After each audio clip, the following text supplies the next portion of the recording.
Okay, let's zero in on a truly remarkable spot in Wisconsin, a place that just leaps out of the landscape, Gibraltar Rock. It really does. It demands your attention. And we've gathered insights from quite a few places for this. Right. Everything from the town of West Point's outdoor plan, state tourism sites, official DNR documents, and code, hmm even perspectives from like a climbing association and a state natural areas enthusiast. So our goal here is really to peel back the layers, understand this unique natural area. We want to look at its ancient geology, its living ecosystems, Mhm.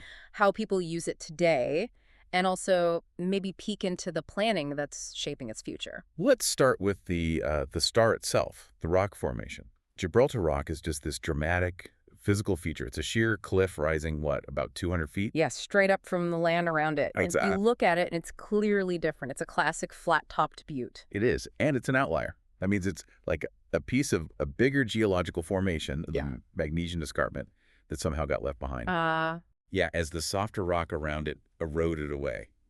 Think of that escarpment as this major ridge running through Wisconsin, and Gibraltar Rock is this really fascinating, isolated piece of it. so what's it actually made of, the rock itself? Geologically, it's pretty straightforward, but cool. It's got a cap of tougher Platteville-Galena dolomite. Right, the hard stuff on top. Exactly. And that sits on the softer St. Peter sandstone underneath. That hard dolomite cap, well, that's what protected the sandstone below it. Ah, It let the butte stand tall while everything else wore down. And the soils around the base and nearby, typically thin, sandy loams, shaped by glaciers way back when. and the reward for getting up there, Mm. the views must be incredible. Absolutely stunning. You get these sweeping vistas across the Wisconsin River Valley and Lake Wisconsin. Wow. It really gives you a sense of the scale of the whole landscape. It's quite something. And this striking formation is located specifically within the town of West Point. That's in Columbia County, Wisconsin. That's right. It covers parts of two sections there. The property started out around 146 acres, I believe. Okay. But the DNR has made some recent acquisitions, so the total size is bigger now. And this place isn't just, geologically neat. It has a special designation. A state natural area, right? Yes. SNA number 73. It was designated way back in 1969. And ownership transferred to the DNR from Columbia County in 2007. Okay, so that unique mix of geology, you've got cliffs, the flat top, the base, that must create some really interesting habitats for plants and animals. It really does. That varied terrain leads to diverse plant communities, all packed onto one property. Down at the base and on the slopes, you find a dry music forest. Dominated by oaks and basswood. Yeah, red oak, basswood mainly. It's a woodland that's, relatively dry, but still supports a good mix of hardwoods. And on the cliffs themselves, what grows where there's barely any soil? Well, the cliff communities are much more open, obviously.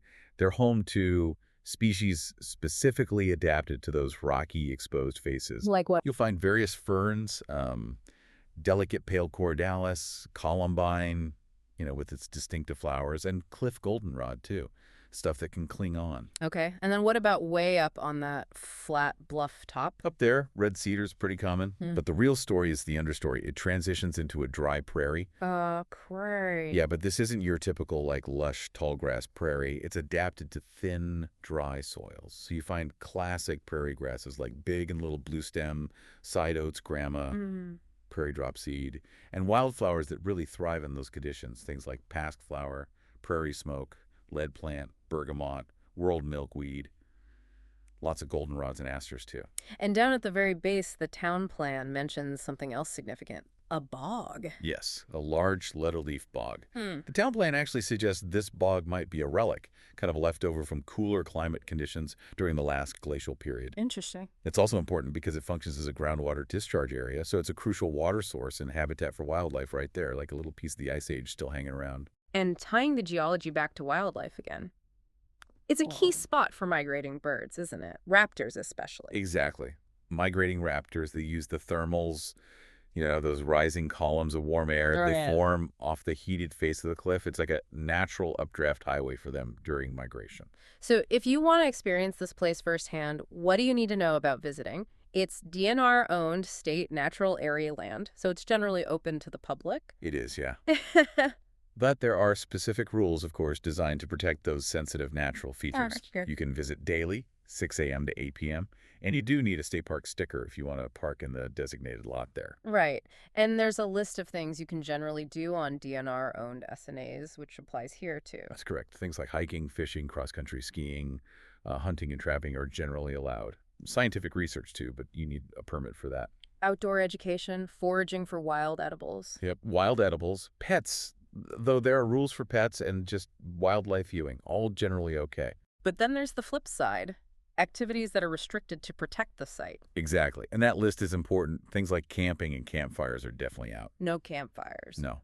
And collecting pretty much anything animals, non-edible fungi, rocks, minerals, fossils, artifacts, soil, downed wood, even non-edible plant parts without a permit. Basically, leave it as you find it. Okay. What else? Drones. Drones are a no-go unless you have a specific permit for education or research. Also prohibited geocaching, horseback riding, and using vehicles like bicycles, ATVs, aircraft, snowmobiles, except on designated trails or roadways, which on an SNA like this usually just means the parking lot. And one activity specifically called out as prohibited at Gibraltar Rock is rock climbing. That's correct. State Administrative Code, NR 45.13, subsection 7, explicitly lists rock climbing as restricted on DNR-owned state natural areas, and that includes Gibraltar Rock. Got it. And a couple of other site-specific rules. Yeah, they mentioned pets, food, and beverages aren't allowed in the natural area itself beyond the parking area. Okay. So for hikers wanting their summit views, how do you actually get up there? There are basically two main routes from the parking area. You can take the old access road. Right. It's more direct, but it's quite a bit steeper.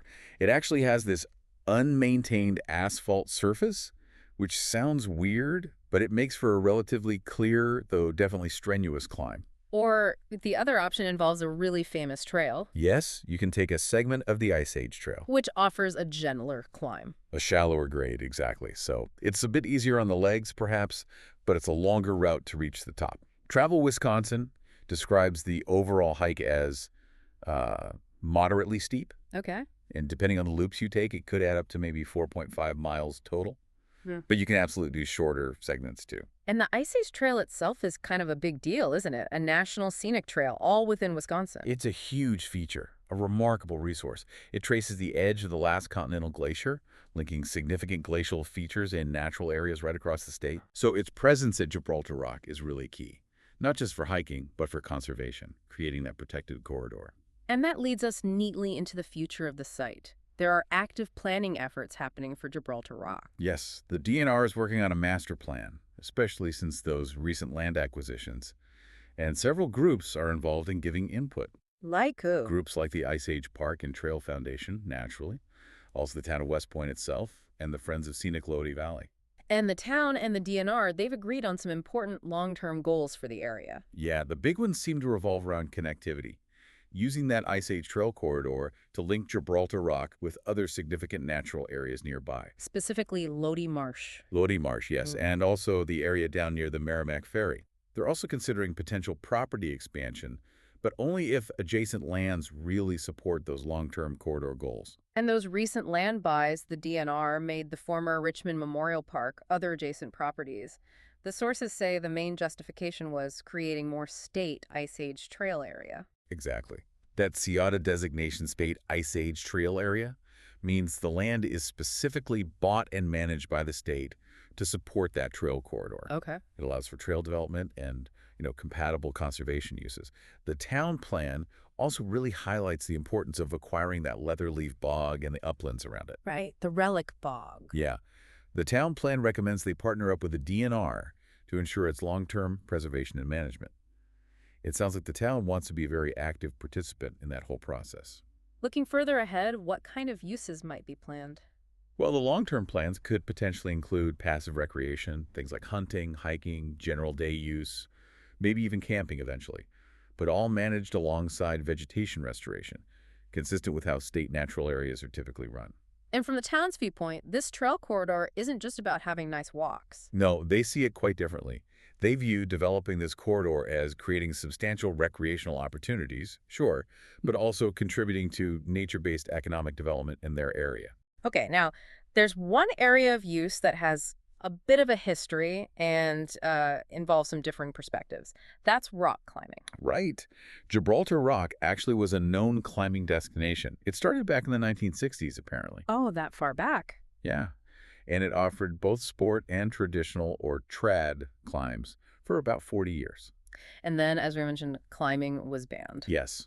A blog from the Wisconsin Climbers Association, the WCA, notes this happened some years ago. Now, their perspective, as presented in that source, Yes. is that the ban occurred, and I'm quoting here, with little to no evidence it had a negative impact on the natural area. So the WCA is actively pushing for it to be reopened. They are. They're advocating for Gibraltar Rock to be reopened to climbing as part of this Central Hills Master Plan revision process that's going on. Mm. And they're also calling for the DNR to work with the climbing community on things like erosion control measures if climbing were to be reinstated. So it's definitely a live issue in the planning discussions. It seems to be, yes. But it's really important to understand the current official status. Which is? As we said earlier, both the DNR's online information and the state administrative code, NR 45.137, explicitly list rock climbing as a prohibited activity on DNR-owned state natural areas. And that includes Gibraltar Rock right now. Okay, so putting it all together after digging into these sources, Gibraltar Rock really reveals itself as this, I don't know, fascinating intersection point. Yeah. Deep geological history, unique living ecosystems, and this ongoing human interaction and planning. It truly is a standout geological feature, isn't it? And vital habitat for specific plants and animals. Plus, it's a critical piece in that bigger puzzle of the Ice Age Trail Network and conservation corridors in Wisconsin. And clearly the story isn't quite finished. There are these active discussions, different viewpoints about how this special place should be used and preserved for the future. Which really leads to a core question, doesn't it? Yeah. It's one that sits at the heart of managing places like this all over. How do we find the right balance, between protecting these truly unique natural treasures, their geology, their delicate ecosystems, and also providing opportunities for people to connect with them, to experience them in meaningful ways? That's the ongoing challenge.